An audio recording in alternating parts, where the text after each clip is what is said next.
Good afternoon, welcome to Shed in the Shire again. Today I'm messing about with a Frayed iPhone cable, and it's a quick fix using this stuff which I got from Amazon.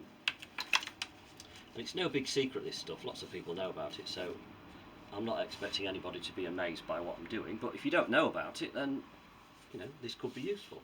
And I must have mended a good half dozen of these with this stuff, and it's called shrink tubing, and it's been on the go for donkey's years. I used to use it at my first job in about 1980, shrinking wires that were going to be steeped in water. So it's quite strong, it's waterproof, and it's really good stuff. So let me just move the camera up here.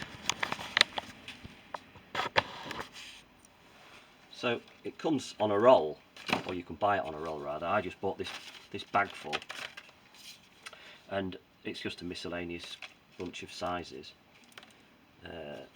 right down to a really skinny one from a really big fat one.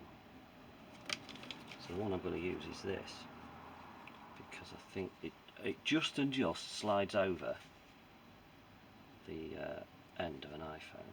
It does. So let's just snip it to length about there.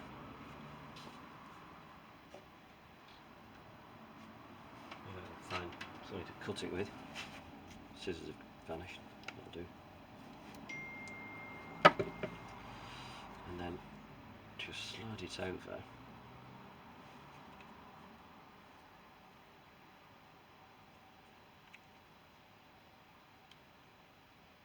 I'll just put it up to there.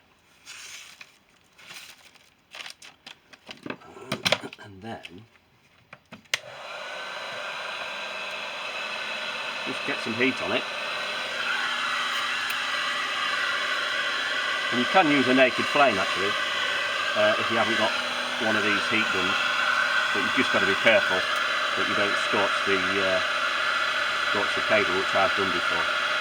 So just let that get hot, and just give it not really very many seconds. You don't get too close or you'll scorch it.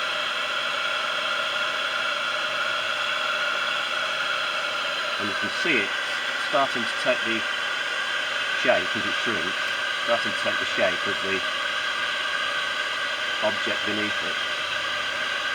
And I imagine that's probably enough.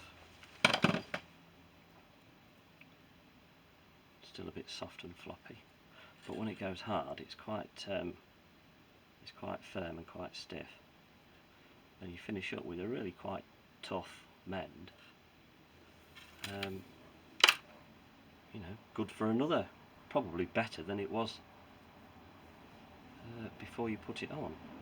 Obviously you've got to make sure that the wires haven't broken inside. The ones on this I've just checked and they're still okay. I've never tried to mend the wires when they've gone, and we do have one somewhere that I'll need to try. But anyway, it works, and it gets you another year or two's life out of your iPhone cable. So that's a quickie for today. Thanks for looking. See you soon.